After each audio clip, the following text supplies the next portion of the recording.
The gun I'm going over today is the Enforcer. The Enforcer is probably the most boring gun in the game, as said by another YouTube channel that I do not remember. It's boring in the fact that it's a very, very standard gun. Imagine the 9mm pistol that has a halfway power between that and the revolver, and that's the Enforcer.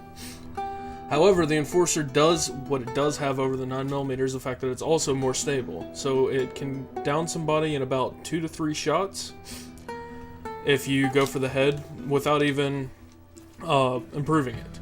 So something to think about when you buy it. The gun itself is $149, and what's the niche that you want to go for?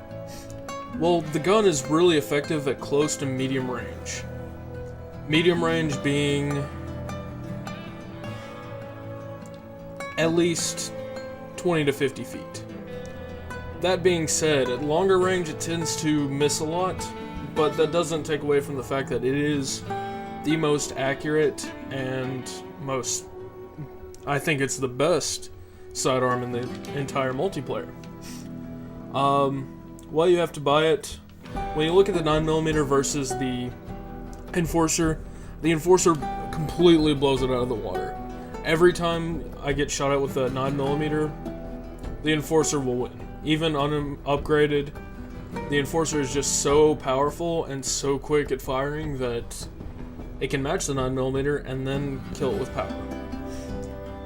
When you go against the revolver, it's a little bit of a different story. The revolver does pack more of a kick, but the revolver is also slower.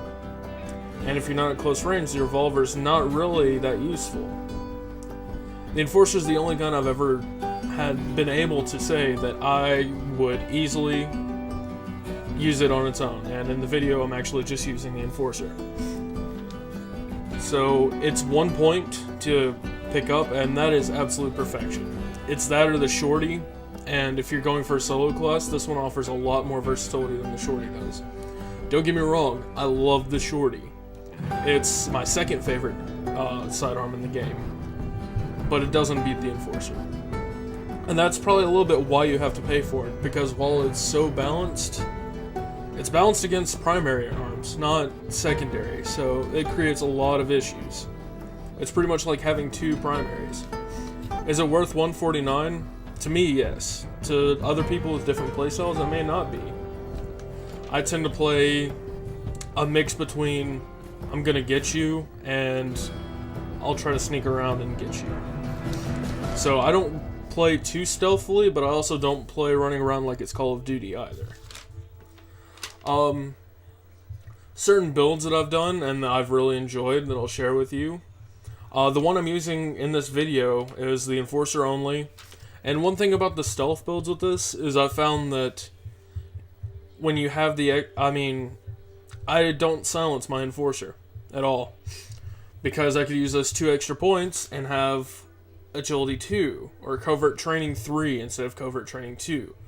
All of which make a huge difference to how you can stealth and get around enemies rather than fight them, like I'm doing here. But for my Enforcer only build, it's Covert Training 3, Pistol Auto Zoom 1 helps, Gunslinger 1 to give you extra ammo, and that's something you have to buy as well. That's something I chose to buy, but I don't regret that choice. And Agility 2, which is another perk you have to buy. Agility 2 makes you a lot more quiet when you do everything except for walk. So it's really useful. For a bow class, I use the bow and the Enforcer silenced. With Strategist 3, I can spawn a little sooner, spawn on people, get directly in action if need be. And Sharp Ears 2, in case I'm trying to stealthily get through it and get it all done. Supports the Burst Rifle and Enforcer, Craft 2, First Aid 2, Revive 2, and Strat 1, or the Double Barrel, depending on your playstyle and whether or not you've bought it. And that one's just preference. This is all preference. But overall, it is my favorite sidearm in the game, and I give it a 4.6 out of 5. Hope you guys liked the video and hope it helped you out. You guys have a good one.